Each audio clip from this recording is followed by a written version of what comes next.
નમસ્કાર મિત્રો. આજના આપણો જે શ્રેણી ચાલી રહી છે એના એપિસોડમાં આપણી શ્રેણી તમને યાદ છે કે આર્થિક સદ્ધરતા, આર્થિક એટલે ફાઇનાન્શિયલ પ્લાનિંગ, આર્થિક આયોજન, એને કેવી રીતે આપણે કરવું જોઈએ તેના વિશે આપણે વાત કરી રહ્યા છીએ. અને આપણી સાથે સ્ટુડિયોઝમાં છે ડૉક્ટર કેતન શાહ. શાહ સાહેબ નમસ્કાર. નમસ્કાર.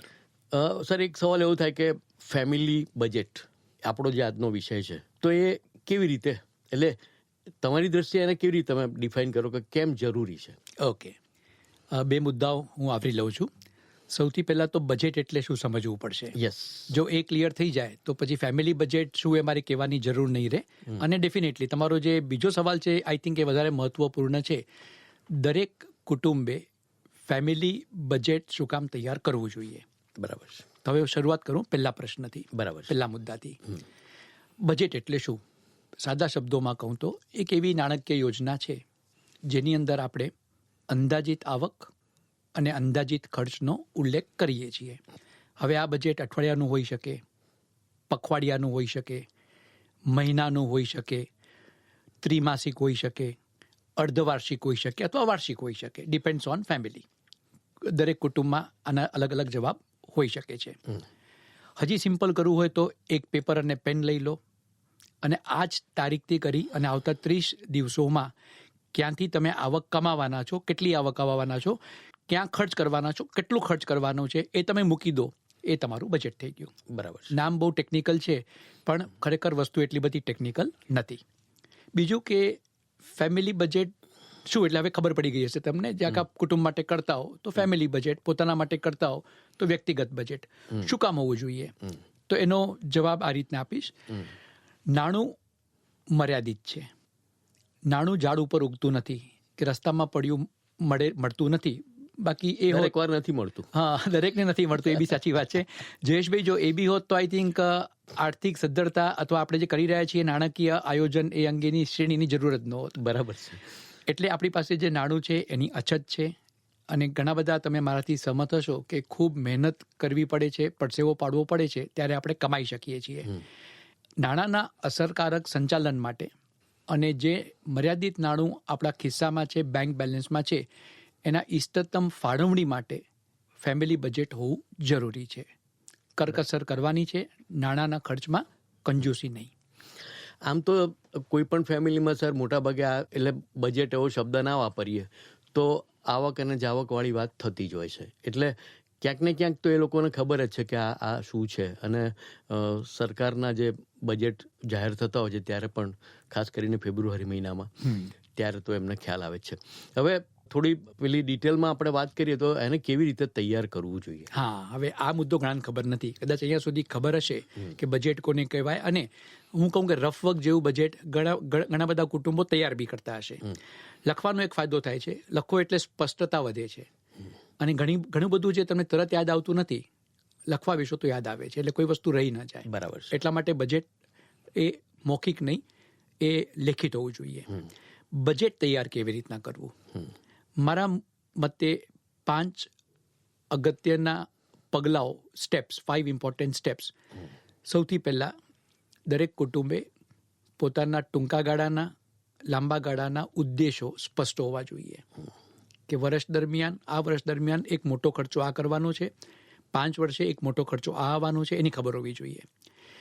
બીજું, ખર્ચાઓ ક્યાં ક્યાં કરો છો એની સૂચિ બનાવી દો. એના બી અલગ અલગ પ્રકારો આવી શકે.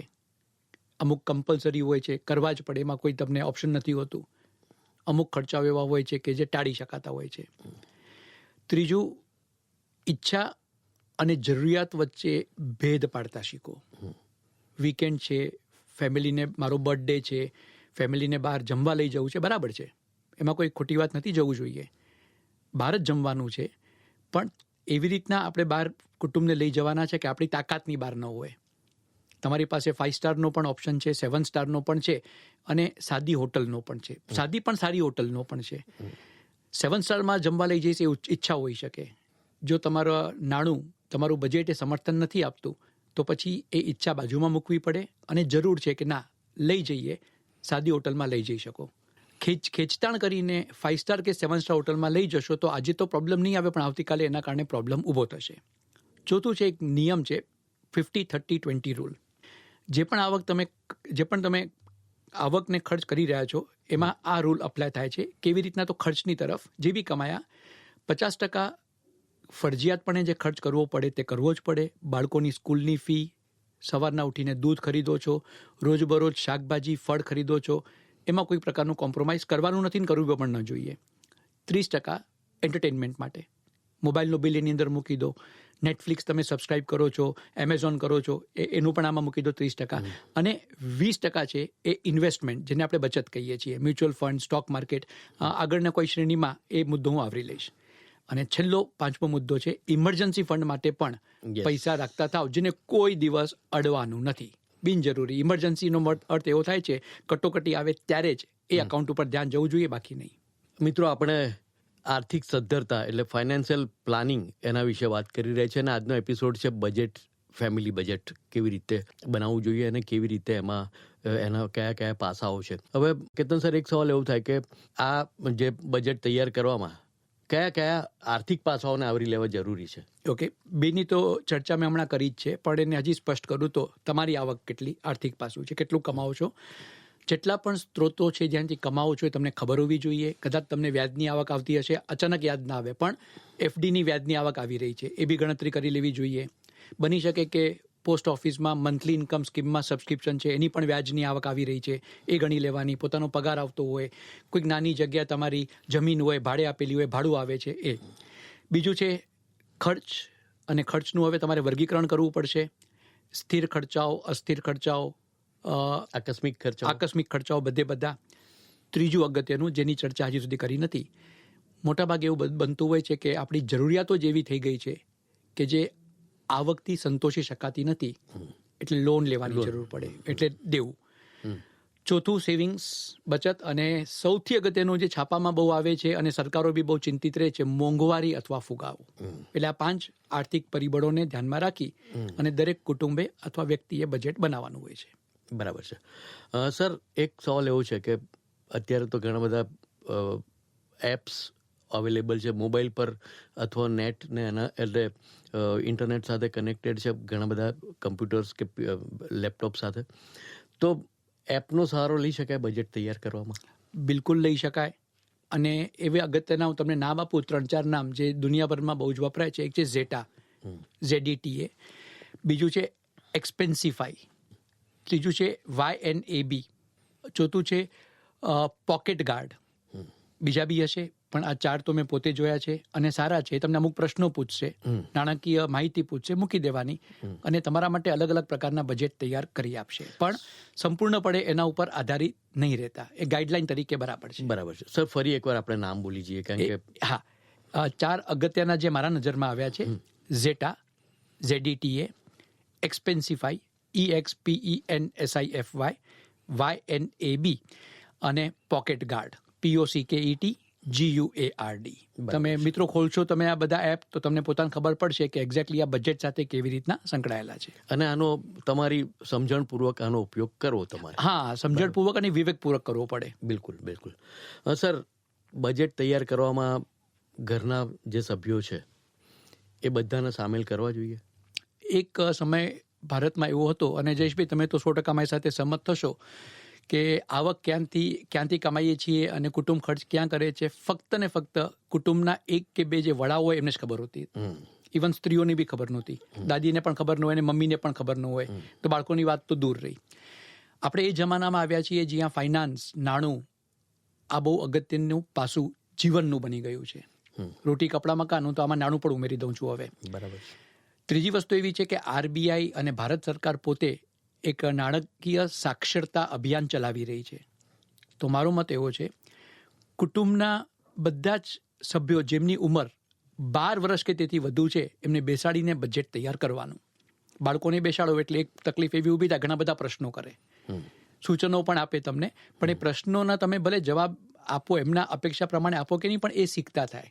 અને આવતીકાલે જ્યારે એમના માથે 18 વર્ષના થાય, 20 વર્ષના થાય, એને પોકેટ મની તમે આપતા થશો 15મા વર્ષથી, તો એમને પોતાને ખબર પડશે કે મારે બી આ કરવાનું છે. અને શરૂઆતમાં કદાચ સંમત નહીં થાય, પણ પાછળથી એમને આ જ્ઞાન હશે કે પપ્પા કે દાદા આ કરતા હતા, તો કદાચ એ લોકો પછી અમલ કરશે. 100% અમલ કરશે અને 100% આ આદત કે સાથે બેસવાની, સાંભળવાની એમના માટે આર્થિક સદ્ધરતાની એક સીડી બની જશે. બરાબર છે. મિત્રો, આપણે ફાઇનાન્શિયલ લિટરસી એટલે કે આર્થિક સાક્ષરતા એના વિશે વાત કરી રહ્યા છીએ અને ડૉક્ટર કેતન શાહ આપણી સાથે છે. કેતનભાઈ, કુટુંબને આર્થિક એટલે બજેટ કુટુંબને આર્થિક સદ્ધરતા અને સમૃદ્ધિ મેળવવામાં કેવી રીતે મદદરૂપ થાય એવું તમને લાગે છે? સુવ્યવસ્થિત નાણાકીય આયોજન દ્વારા બચતોમાં વધારો કરી શકાય છે અને યોગ્ય જગ્યાએ જ્યાં વળતર વધારે હોય, પ્રમાણમાં જોખમ ઓછું હોય, ત્યાં રોકાણ અથવા ઇન્વેસ્ટમેન્ટ કરી શકાય છે. બજેટના કારણે બિનજરૂરી ખર્ચાઓમાં ઘટાડો કરી શકાય છે, કારણ કે તમે જે લખતા થાવ તો ખબર પડે કે આ તો ફાલતુનો ખર્ચો છે, ફક્ત પેલું ડિસ્કાઉન્ટ કે સેલ આવ્યું છે એટલા માટે મારે ખર્ચ કરવું છે, પણ ખરેખર આની જરૂર નથી. જો આ ટી શર્ટ કે આ જૂતા ન ખરીદું અત્યારે તો ચાલે, જ્યારે ખરેખર જરૂર પડશે ત્યારે હું ખરીદી લઈશ, ફક્ત 20% ઓછી કિંમતનો લાભ લેવા માટે નહીં. એટલા માટે આ બજેટનું હોવું જરૂરી છે. એટલે બધા સેલ છે એ આપણા માટે જ હોય છે એવું નથી, ગ્રાહકો માટે જ હોય છે એવું નથી, એ ઘણીવાર કંપનીઓ માટે પણ હોય છે. જયેશભાઈ, એવું છે કે આપણે we are living in age of consumerism and consumption. Yes. આપણે ભોગવાદી ઉપભોક્તાવાદમાં જીવી રહ્યા છીએ. એટલે હું તો એવું જ માનું છું કે બધા સેલ અને ડિસ્કાઉન્ટ છે આપણા માટે છે જ નહીં, ફક્ત ને ફક્ત કંપનીઓનો નફો વધારવા માટે જ છે. અને આખું વર્ષ ચાલે છે હવે એટલે એ લોકો સેલ ક્યારે, એનું કારણ શું આપવું અથવા એનું ટાઇટલ શું આપવું એના માટે વેઇટ કરતા હોય એવું. હવે ટાઇટલ બી ફિક્સ થઈ ગયા છે. પહેલા આવશે દિવાળી ધમાકા, પછી આવશે new year bonanza, Christmas cell આવશે, પછી ઉત્તરાયણ સ્પેશિયલ સેલ આવશે, પછી હોળી ધમાકા આવશે, પછી જન્માષ્ટમી સ્પેશિયલ. એમના ફિક્સ હોય છે, પાટિયા ચેન્જ કર્યા રાખે. જયેશભાઈ, તમે નહીં માનો, એક વખત મેં એક દુકાનદારને પૂછ્યું કે જેટલી વાર તમારા દુકાનમાં આવ્યો છું, અલગ અલગ મહિનાઓમાં અલગ સમય, આ સેલનો તો હોય જ છે 30% ઓફ, કયા દિવસોમાં સેલ હોતું નથી? તો દુકાનદાર જે માલિક હતા એમણે ફક્ત મને સ્માઇલ આપી. હું સમજી ગયો. પછી મને પૂછ્યું, તમે શું ભણાવો છો? કીધું, ને શું કરો છો? મેં કીધું, હું ભણાવું છું. શું ભણાવું છું? ઇકોનોમિક્સ. એ તો પ્રશ્ન બરોબર છે તમારો. બરાબર. મારી સાથે બનેલી ઘટના છે. બિલકુલ સાચી વાત છે. એટલે તમારું બજેટ ક્યાંય ખોરવાય નહીં એ જોઈને તમારે આનો ઉપયોગ કરવો જોઈએ. ખૂબ સરસ સર. આપણે આ શ્રેણીને આગળ આ જ રીતે જે લાઈવ મુદ્દાઓ છે, જે વિદ્યાર્થીઓને અને કુટુંબોને પણ સ્પર્શે છે, એવા મુદ્દાઓ પર આપણે વાત કરતા રહીશું. આપે સમય કાઢ્યો રેડિયો એલજે માટે. આપનો ખૂબ ખૂબ આભાર. Thank you Jayeshbhai.